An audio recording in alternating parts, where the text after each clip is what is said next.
It doesn't happen all at once. There isn't a clean before and after. No moment you could point to and say, that's when it changed. If anything, it feels like nothing is changing at all. Life just keeps moving. You're still busy, still tired in familiar ways, still telling yourself you'll catch up with people when things settle down a little.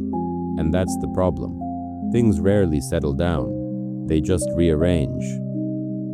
At first, it looks like maturity. You stop forcing plans when you're exhausted. You cancel a night out because the idea of staying home feels like relief, not avoidance. You start guarding your energy, which feels healthy and necessary and long overdue. You don't feel lonely, you feel responsible. There's work to handle. There are routines that finally work. A sleep schedule you don't want to break. Maybe a relationship that absorbs most of what you have left at the end of the day. So when a text comes in and you don't answer right away, it doesn't feel like neglect. It feels like pacing yourself. You'll reply later. Later stretches. A day becomes a week. A week becomes one of those wow time flew moments that arrive without warning. You notice the message again while scrolling, maybe late at night, thumb hovering over the screen. You think about what to say. You think about how long it's been. You think about whether it would be weird to respond now. And you put the phone down. Not because you don't care, because the moment feels heavier than it should. That's how distance starts, not with rejection, but with hesitation. The strange part is how mutual it all feels. You tell yourself they're probably just as busy. They haven't reached out either, so it must be fine. No one's keeping score. And that's true. No one is. But silence doesn't stay neutral forever. It quietly becomes the new normal. Another thing that changes is how much effort friendship starts to require. When you're younger, proximity does most of the work. You see people because you're already in the same place, the same class, the same building, the same phase of life. Later, friendship becomes intentional. It requires choosing, scheduling, remembering.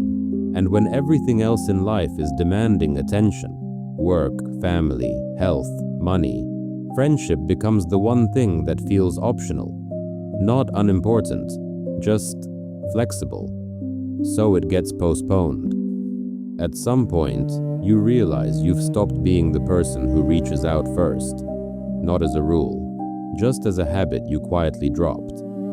You tell yourself you don't want to bother anyone. You don't want to intrude. You don't want to be the only one trying. So you wait. And waiting feels dignified. It feels self-respecting. But it also removes friction. The kind of friction that keeps relationships alive. There's another shift people don't talk about much, how becoming comfortable can shrink your world. You find one or two people who are easy. Conversation doesn't require effort. Silence doesn't feel awkward. You don't have to explain where you're at in life or who you're becoming. So without deciding to, you invest there. You stop spreading out.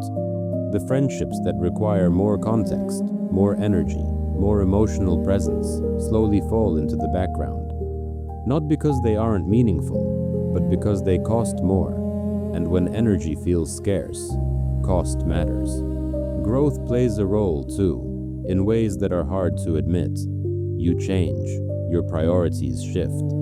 Certain conversations don't fit you anymore. You sit somewhere you used to love. A bar, a cafe, someone's living room, and realize you're listening more than speaking, waiting for the night to end instead of wanting it to stretch on. You don't announce this. You don't explain it. You just go less often, and absence does the explaining for you. There's a version of this that looks like emotional maturity from the outside. You become calmer, more contained, less reactive. You stop oversharing. You stop leaning as hard on people. You handle things on your own. And people respect that. But something subtle happens when you do this long enough. You stop giving others a reason to stay close. Closeness needs texture, mess, vulnerability that isn't perfectly timed. When you smooth yourself out too much, relationships slide into polite distance. I remember noticing this once in a way that surprised me. I was walking past an apartment building where a close friend used to live. Someone I used to see weekly, sometimes daily. I couldn't remember which floor it was anymore. The lights were on in a few windows.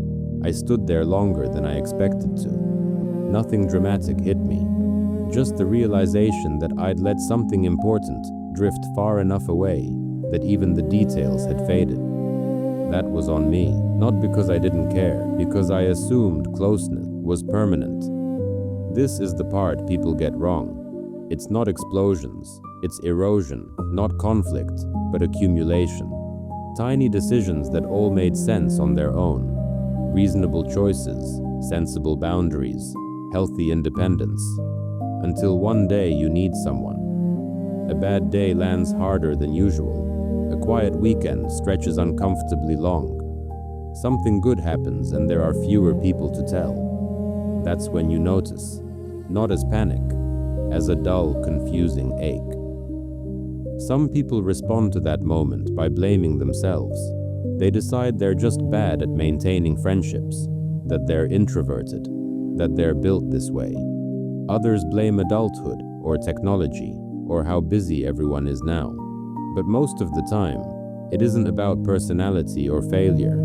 It's about neglect without malice. No one demanded you keep these relationships alive, and so, slowly, you didn't. The uncomfortable truth is that friendship doesn't survive passively. It needs interruption, initiation, a willingness to be slightly inconvenient. And that feels harder now, because reaching out after distance exists feels riskier than drifting further, but the risk was always there. You just didn't feel it while things were quiet. Not every friendship can be recovered. Some were meant for a version of you that doesn't exist anymore. Some people have moved on in ways that don't align with where you are now. But some connections aren't gone. They're just paused longer than feels comfortable, and comfort, it turns out, is often the enemy of closeness. If any of this feels familiar, it doesn't mean you've done something wrong. It means you adapted well to a life that rewards self-sufficiency and forgets to reward maintenance. Noticing the drift isn't a failure. It's awareness arriving late, but still arriving. Sometimes that's enough. Sometimes it starts with one message that feels awkward to send and unnecessary to explain. A message that doesn't fix everything,